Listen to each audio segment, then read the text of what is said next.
What's up mga ka-laptop? Now, for today's video mga ka-laptop is nandito tayo ngayon sa ating bahay lang, sa loob ng bahay. And, take 2 na ito mga laptop kasi hindi pala na on yung mic natin at yung first video natin is walang audio.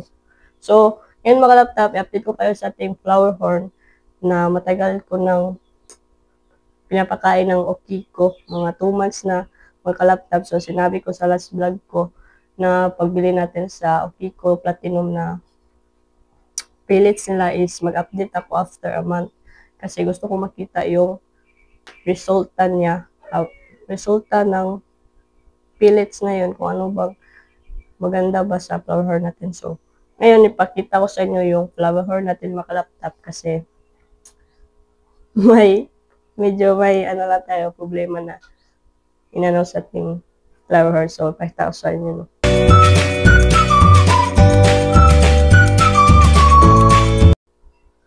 So, ito yung flower horn natin na female.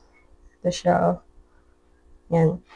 Nakikita nyo sa katawan niya is may red mark na siya and yung mga pearls niya is dumami and then hindi na siya parang namumutla tingnan kasi yung katawan niya is marami ng pearls and ayan, nag-enhance na yung kulay niya sa pagkain na yun. So, ito and may ulo na din na tayong nakikita no, sa noon niya. Ayan. So, ayan, maganda yung product niyan mga laptop kasi na-enhance yung kulay ng mga flower horn natin. And, ayan siya, maliksi siya mga laptop. So, pinakain na natin kasi ito mga laptop and naghahanap pa rin ng pagkain. So, ayan, tingnan nyo kung gaano siya ka-active.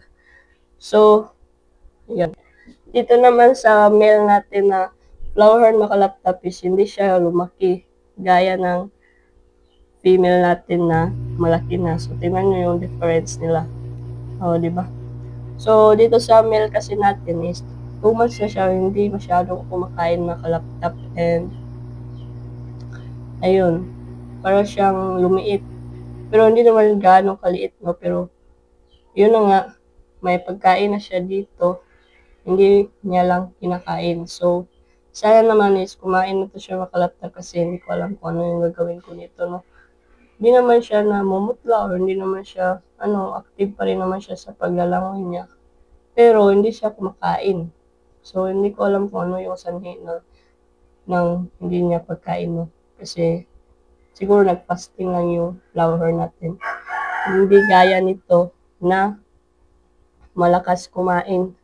Kahit na ilan pellets pa yung ilagay mo dyan is mauubos niya talaga. So, ayan, hindi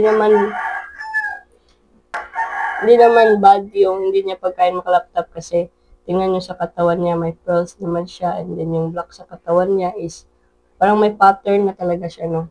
Hindi lang talaga, wala siguro siyang ganang kumain ganun. So, hinahayaan ko na lang yan makalaptop as long as buhay naman siya. Hindi naman siya namamatay. And hindi ko naman nakitaan to ng senyalis na may sakit siya. So, ayun, ito yung female natin. And makikita niyo talaga sa katawan niya is maganda yung resulta ng pellets na binili natin last month. Ayan. So, ito yung resulta ng Okiko nga na quick red head mark. So, ayan, may red mark na siya and maganda na din siya tingnan and may horn na din siya makalaptop. So, ayan, maliksi yung mga flower horn natin and hindi ko talaga to sila pinapakain ng sobra-sobra makalaptop kasi baka magkasakit pa sila, no? Kasi mga ilang araw din makalaptop na maulan dito sa amin. So, kapag ganun makalaptop and wala naman akong heater dito and mahina talaga yung pag-digest nila sa pagkain. So, hindi ko sila binibigyan ng makalaptop. Hindi naman sila mamamatay makalaptop. So, pag kinabukasan na medyo mainit na yung panahon, syempre, papakainin ko na yan makalaptop kasi ganun, gutom na sila and madadigest na nila yung pagkain na binibigay natin. So, wala rin naman tayong live food dito, maka-laptop. So, ito lang yung pellets lang yung pinapakain natin sa kanila. So, ayan, sana kumain na tong meal natin na flower horn kasi, ano na, payat na talaga siya. And hindi ko nakita yung improvement niya sa katawan. Hindi gaya ng female natin na flower horn. So, ayun.